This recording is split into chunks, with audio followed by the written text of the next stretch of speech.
Hello hi అండి, good morning అందరికి. I'm Bhasha. I'm a wellness coach from Wellsons community. So ఈ రోజు నాకు ఇచ్చిన టాపిక్ ఏంటంటే పేరెంటింగ్ గురించి. So let me share the screen first.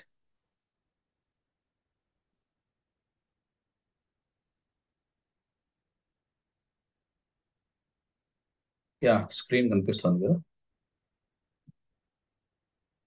So welcome dear parents from Wellsons community. ఓకేనా. So first ఇక్కడ ఎంతమందికి తెలుసండి 777 రూల్ అనేది పిల్లలకు సంబంధించి. సో నేను చెప్తా చూడండి. సో ఫస్ట్ 7 ఇయర్స్ అంట we have to play with them. ఇక్కడ ఏంటంటే మనకు ఆ, పిల్లలకి ఆటలు అంటే బాగా ఇష్టం కదా. సో ఇంకోటి ఏంటంటే ఆ, మనం కూడా పిల్లలతో ఆడుకోవడం అంటే మనకు కూడా చాలా ఇష్టం. కాబట్టి ఫస్ట్ 7 ఇయర్స్ అనేది ఆ, బాగా ప్లే టైం ఉండాలి. ఓకేనా. So next 7 years we need to teach them. ఓకేనా, అంటే డిసిప్లిన్ అనేది మనం టీచ్ చేయాల్సి ఉంటుంది. ఆ నెక్స్ట్ 7 ఇయర్స్ ఏం చేస్తామంటే అడ్వైజ్ దెమ్ ఒక ఫ్రెండ్లీ నేచర్ తో for better understanding between parents and kids అన్నమాట. సో ఈ 777 రూల్ మనం గుర్తుపెట్టుకోవాలి. ఓకేనా.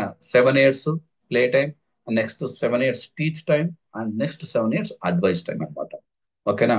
సో ఇక్కడ ఏంటంటే ఆ పేరెంటింగ్ అనేది ఒక ఫిక్స్డ్ థింగ్ కాదండి. ఎందుకంటే ఒక ఏజ్ ను బట్టి మనం మారుతూ ఉంటుంది పేరెంటింగ్. ఇప్పుడు 2 ఇయర్స్ కిడ్ కి మనం ఎట్లా డీల్ చేస్తాం, ఆ తర్వాత 8 ఇయర్స్ కిడ్ కి డిఫరెంట్ గా డీల్ చేస్తాం, టీనేజ్ కిడ్ కి సో ఇంకోలాగా డీల్ చేస్తాం. సో కాబట్టి it differs from baby to teen. ఇది మనం ఓకేనా అందరినీ ఒకేలాగా మనం చూడకూడదు అనమాట. మనం పేరెంటింగ్ స్టైల్ కూడా మారుతూ ఉండాలి. ఓకేనా. ఏజ్ పెరిగే కొద్దీ మన పేరెంటింగ్ స్టైల్లో మార్పులు వస్తుండాలి ఇంతకుముందు చెప్పినట్టుగానే. సో నెక్స్ట్ తీసుకుంటే యాక్చువల్లీ ఇది చాలా పెద్ద సబ్జెక్టు. సో ఒక 5 to 10 minutes లో ఆ, నేను చెప్పాలన్నా అండ్ మీరు నేర్చుకోవాలన్నా కూడా సో ఇట్ కాంట్ పాసిబుల్ అనమాట. సో అందుకని నేను ఇచ్చే అడ్వైజ్ ఏంటంటే ఎస్పెషల్లీ మనకు ఎవ్రీడే మార్నింగ్ అనేది డబ్ల్యూడబ్ల్యూడి కాల్ ఉంటుంది కాబట్టి మీరు సో రెగ్యులర్ గా అటెండ్ అవ్వగలిగితే అక్కడ చాలా స్టఫ్ వస్తుంది పేరెంటింగ్ గురించి. సో మీ పిల్లలకి ఏది కావాలో అది మీరు హ్యాపీగా ఇంప్లిమెంట్ చేసుకోవచ్చు అనమాట. సో ఆ రకంగా మీరు కాల్ అయితే రెగ్యులర్ గా అటెండ్ అవ్వండి, చాలా విషయాలు తెలుసుకుంటారు మీరు. ఓకే. సో ఈ రోజు నేను ఒక 5 కామన్ పేరెంటింగ్ టిప్స్ ఇవ్వాలనుకున్నాను. అది ఏ ఏజ్ చిల్డ్రన్ కైనా కూడా వర్తిస్తుంది అనమాట, అందుకని నేను కామన్ గా తీసుకున్నాను. ఓకేనా. సో ఫస్ట్ తీసుకుంటే ఇక్కడ హెల్తీ ఈటింగ్ హ్యాబిట్స్. సో ఇక్కడ దీనికి సంబంధించిన టిప్ ఏంటంటే ఓకేనా, ఇప్పుడు మనకు పిల్లలు లైక్ ఎలాంటి ఫుడ్ తీసుకుంటున్నారు, వాళ్ళకి న్యూట్రియంట్స్ అందుతున్నాయా లేదా, సో కరెక్ట్గా ఇస్తున్నామా లేదా, ఇలా చాలా డౌట్స్ ఉంటాయి. ఇంకోటి ఏంటంటే ఏది అందుబాటులో ఉంటే అది ఇవ్వడం కానీ, మనం ఇంట్లో ఏది వండితే అది అట్లాగే మనం చేసుకున్నది పెద్దవాళ్ళకి చేసుకున్నది పిల్లలకు కూడా పెట్టేస్తుంటాం ఒక్కోసారి.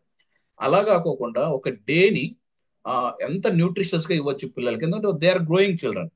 వాళ్ళకి నీడ్స్ సపరేట్గా ఉంటాయి పిల్లలకి మనకంటే కూడా. సో కాబట్టి ఇక్కడ నేను ఒక బుక్ ని రికమెండ్ చేస్తాను. ఏంటి ఆ బుక్ అంటే రైజింగ్ డిసీజ్ ఫ్రీ కిడ్స్ అన్నమాట. ఈ పుస్తకంలో న్యూట్రియంట్స్ గురించి చాలా చాలా అద్భుతంగా చెప్పారు ఆథర్ అన్నమాట. లైక్ ప్రోటీన్ ఎంత తీసుకోవాలి, కార్బ్స్ ఎంత ఉండాలి, వైటమిన్స్ మినరల్స్ ఎంత ఉండాలి, ఫ్యాట్స్ ఎంత ఉండాలి, ఫైబర్ ఎంత ఉండాలి.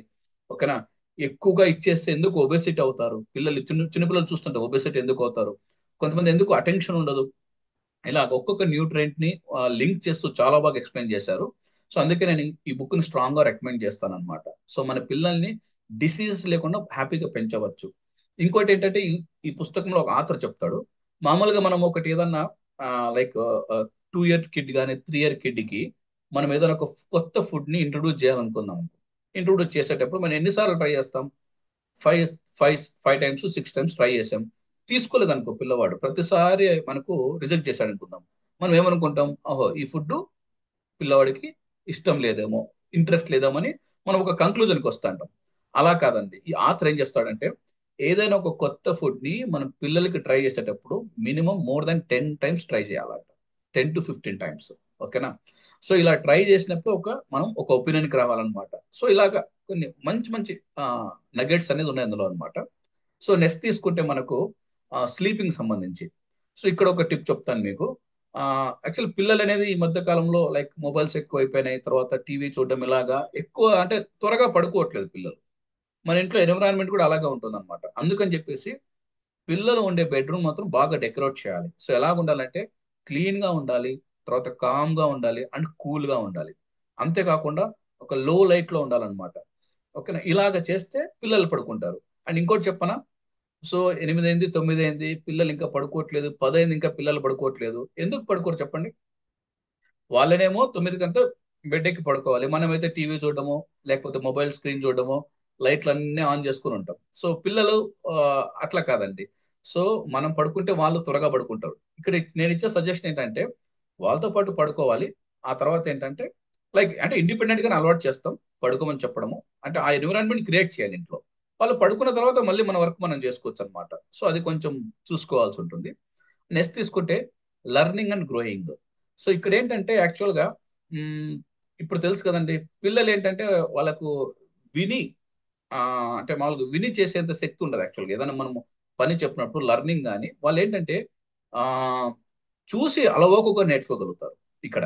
సో అందుకని మనము ఏమన్నా ఒక మంచి విషయాన్ని నేర్పించేటప్పుడు ఏంటంటే మనం ఇంట్లో అందరము అంటే ఒకే మాట మీద ఉండి నేర్పించాలి పిల్లలకి. ఓకేనా? సో ఎగ్జాంపుల్ చెప్తా చూడండి, లర్నింగ్ అండ్ గ్రోయింగ్ లో ఎలాగంటే ఇప్పుడు ఫర్ ఎగ్జాంపుల్ అదే చెప్తా కదా, ఇంట్లో అవ అంటే మన గ్రాండ్ మదర్స్ కానీ గ్రాండ్ పాస్ ఏం చేస్తారంటే కాఫీ కానీ టీ కానీ తీసుకుంటుంటారు.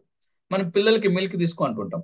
సో వీళ్ళు ఎంత చిచ్చరపుడుగులు అంటే, ఆహా, తాతగారేమో కాఫీ తీసుకోవచ్చు, నేను తీసుకోకూడదా, నాకెందుకు పాలు, నాకు వద్దంటారు అనమాట. సో అందుకనే ఇక్కడ ఏంటంటే so be an example by doing. ఓకేనా? Before you expecting them to do. So మనం ఒక రోల్ మోడల్ గా ఉండాల్సి ఉంటుందండి పిల్లలకి ఏ విషయంలో అయినా కూడా. ప్రతి విషయంలోనూ వాళ్ళు చూసి నేర్చుకుంటారు, వినైతే చాలా తక్కువగా నేర్చుకుంటారు. ఓకేనా? సో నెక్స్ట్ వచ్చేసి ప్లేయింగ్ అండ్ స్క్రీన్ టైం. ఈ రెండు ఇంటర్లింక్డ్ కాబట్టి నేను ఒకే టిప్ కింద చెప్తానన్నమాట. చూద్దాం అసలు యాక్చువల్గా స్క్రీన్ టైం గురించి ఆలోచిద్దాం. యాక్చువల్గా మనం స్క్రీన్ టైం అనేది ఎంత ఇవ్వాలి ఆ, పిల్లలకి ఏజ్ని బట్టి. ఇప్పుడు 2 ఇయర్స్ కంటే చిన్నపిల్లలకి జీరో స్క్రీన్ టైం అండి. అసలు వాళ్ళకి మొబైల్ అనేది ఇవ్వకూడదు, స్క్రీన్ టైం అనేది. సో ఇక్కడ ఏంటంటే ఎప్పుడన్నా పేరెంట్ వేరే ఊరికి వెళ్ళినప్పుడు మాట్లాడడం కానీ అది యాక్సెప్ట్ చేయొచ్చు అనమాట. నెక్స్ట్ 2 to 5 years ఓల్డ్ వచ్చేసి మనకు అప్ టు 1 అవర్ అండి. అది కూడా ఇక్కడ అంటే పేరెంట్ ఖచ్చితంగా పక్కన ఉండాలి. అంటే ఏం చూస్తున్నారు అనేది చాలా ఇంపార్టెంట్. సో 1 అవర్ వరకు రెస్ట్రిక్ట్ చేయొచ్చు వాళ్ళని. ఆ తర్వాత 6 to 7 years ఇది తీసుకుంటే అప్ టు 2 ఇయర్స్ అండి, అప్ టు టూ అవర్స్ అండి. ఇక్కడ తీసుకుంటే మనకు ఎడ్యుకేషనల్ సంబంధించి కొంచెం ఎంగేజ్ చేయొచ్చు. స్క్రీన్ టైం ఉన్నా కూడా ఆ 2 అవర్స్ లో కూడా కొద్దిగా ఎడ్యుకేషన్ సంబంధించి. అండ్ 18 ఇయర్స్ అండ్ అప్ ఏంటంటే మనకు 2 to 4 అవర్స్. సో ఇలాగ మనము ఒక స్క్రీన్ టైం అనేది మనం పాటించాలన్నమాట. సో అంతా బాగానే ఉంది, వర్కౌట్ అవుతుందా? సో ఎప్పుడన్నా ఆలోచించారా ఎంతవరకు వర్కౌట్ అవుతుంది అనేది? సో మేమైతే గట్టిగానే ట్రై చేస్తున్నాం ఇంట్లో మా పిల్లలకి. దానికి చెప్తాను నేను ఏంటి టిప్ అనేది. ఓకే, మనమైతే స్క్రీన్ అవాయిడ్ చేయాలి అనుకుంటున్నాం, బానే ఉంది. ఓకేనా? సో మీరు ఏదైనా వాళ్ళకి స్క్రీన్ అవాయిడ్ చేసేటప్పుడు ఆల్టర్నేటివ్ ఏదైనా క్రియేట్ చేస్తున్నారా? ఇప్పుడు ఫర్ ఎగ్జాంపుల్ పిల్లవాడు మనకు మొబైల్ చూస్తుంటాడు, చైర్ లో కూర్చొనో సోఫాలో కూర్చొని. ఇంకా 1 అవర్ అవగానే మనం ఏం చేస్తామంటే టక్కన లాగేస్తాం మొబైల్ని. సో చాలా రాంగ్ అండి, అది అలా చేయకూడదు యాక్చువల్గా. ఓకేనా? మనం ఎలా చేయాలంటే ఫస్ట్ వాళ్ళకి ఒక ఆల్టర్నేటివ్ క్రియేట్ చేయాలి. అంటే ఇప్పుడు వాడికి టైం పాస్ అవ్వట్లేదు పిల్లలకి. టైం పాస్ అవ్వట్లేదు కాబట్టి ఏదో ఒక పని అయితే చేయాలి. ఏదైనా యాక్టివిటీనో లేకపోతే మొబైల్ చూడడమో టీవీ చూడడమో లేకపోతే ఆడుకోవడమో ఏదో ఒకటి చేయాలి. సో మనము ఆ స్క్రీన్ టైం ని అవాయిడ్ చేయాలంటే డెఫినెట్ గా ఒక ఆల్టర్నేటివ్ ని క్రియేట్ చేయాలన్నమాట. ఇక్కడ ఆల్టర్నేటివ్ ఏమో ఉంటాయి? ఇక్కడ చూడండి, కొన్ని టాయ్స్ మనం ఇవ్వచ్చు. అంటే ఇది కూడా ఏజ్ ని బట్టి. ఓకేనా? వాళ్ళ ఏజ్ ని బట్టి టాయ్స్ ఇవ్వడం. తర్వాత నేను ఇంటెల్లి కిట్ అని ఒకటి వస్తుందండి. దీంట్లో ఏంటంటే మంత్ కు సరిపడా యాక్టివిటీస్ వస్తాయి. నేను స్ట్రాంగ్ గా రికమెండ్ చేస్తాను. సో ఎందుకంటే నా ఇద్దరు కిడ్స్ కి నేను అది వాళ్ళ ఏజ్ ని బట్టి నేను ఇది ఆర్డర్ చేసేవాడిని. ఇక్కడ ఏంటంటే మంచి యాక్టివిటీస్, ఒక మంత్ కు సరిపడా యాక్టివిటీస్ ఉంటాయి అన్నమాట. లైక్ అదే మనం ఈ రోజు ఏం చేయాలి, ఈ రోజు ఏం చేయాలి, ఆ ఈ రోజు వచ్చేసి ఫుడ్ ఐటమ్స్ గురించి, ఈ రోజు కలర్స్ గురించి. అండ్ అక్కడ యాక్టివిటీస్ ఉంటాయి, డ్రాయింగ్ ఉంటుంది, షీట్స్ ఉంటాయి, వర్క్ షీట్స్ ఉంటాయి అన్నమాట. సో చాలా చాలా బాగుంటుంది, వాళ్ళని బాగా ఎంగేజ్ చేయొచ్చు మనము. ఇంకోటి ఏంటంటే ప్రతి వాళ్ళు చేసిన ప్రతి పనికి మనం ఒక స్టార్ ఇచ్చి వాళ్ళని మనం ప్రైజ్ చేస్తాం అనమాట. సో దట్స్ ఇది కూడా ఒక మంచి ఆల్టర్నేటివ్ అండి. ఆ తర్వాత ఇంట్లో పనులు అనమాట, లైక్ క్లీనింగ్ కానీ ఇంకోటి ఆ పని చెప్పడం ఈ పని చెప్పడం. ఇలా కూడా పిల్లలు చెప్తే పిల్లలు చేస్తారండి, చేయకుండా అయితే ఎవ్వరు ఉండరు. ఓకేనా? అంటే ఇంకొంచెం ఏజ్ పెరిగే కొద్దీ లేదు వాళ్ళతో చెస్ ఆడడం కానీ, ఇండోర్ గేమ్స్, క్రికెట్ కానీ, అవుట్డోర్ గేమ్స్ ఉంటాయి మనకు. తర్వాత కుకింగ్ లో కూడా ఇన్వాల్వ్ చేయొచ్చు మనం పిల్లల్ని. పిల్లలు ఏదన్నా చెప్పండి ఇంట్రెస్ట్ చేస్తారు. జస్ట్ ఏంటంటే మనం కొద్దిగా ఇంట్రెస్ట్ కలిగించాలి. ఓకేనా? చపాతీలు తిక్కమంటే తిక్కర పిల్లలు. ఆ కూరగాయలు కట్ చేయమంటే కట్ చేయరా? సపరేట్ ఒక నైఫ్ ఉంటుంది, పిల్లలకు సంబంధించి కొన్ని నైఫ్స్ సపరేట్ వస్తాయి, వాటిని యూజ్ చేయాల్సి ఉంటుంది. గార్డెనింగ్ చేయండి, చేపించండి గార్డెనింగ్. సో ఇలాగా ఫస్ట్ మనము స్క్రీన్ ని అవాయిడ్ చేయాలనుకున్నాం కానీ ఆ స్క్రీన్ అవాయిడ్ చేసి ఆ ఆల్టర్నేటివ్ ఏది క్రియేట్ చేయాలో మనం థింక్ చేయట్లేదు. మీరు ఇలా థింక్ చేశారనుకోండి మీ ఇంట్లో చాలా థింగ్స్ వస్తాయన్నమాట. మనం ఒక లిస్టే రాసుకోవచ్చు, ఏమేమి ఆడిపించవచ్చు ఈ రోజు ఏంటి అలాగనమాట. సో అదండి. ఓకేనా? ఈ రోజు నాకు సంబంధించిన సో నేను చెప్పేది ఏంటంటే మీరు సో ఒక టిప్ని ఇంప్లిమెంట్ చేయండి, ఓకేనా? ఇంప్లిమెంట్ చేసినాక ఆ, మీ ఫీడ్బ్యాక్ని, సో ఎవరైతే మీ కోచ్ ఉన్నారో వాళ్ళతో, ఆ కోచ్తో షేర్ చేసుకోండి. పలానా టిప్ ఇంప్లిమెంట్ చేశాము, ఇది వర్కౌట్ అయిందని చెప్పేసి, so that I feel very happy అనమాట. Okay. So thanks for the giving opportunity. That's it.